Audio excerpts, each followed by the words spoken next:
Hey, this is Marco, and in this video I'm going to show you how to change OBS recording format.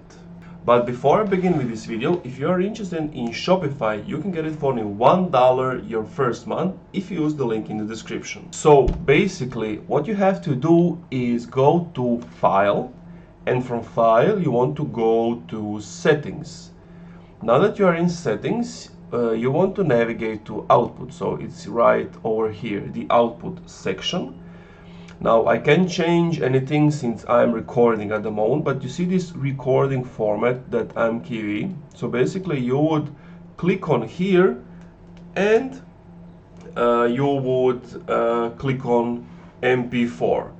And now every time you record anything in OBS, it's automatically going to be saved in MP4, and you don't have to worry about it being in the MTV format style.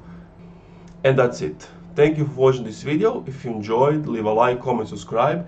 If you're still having some issues, let me know what is the problem in the comments down below.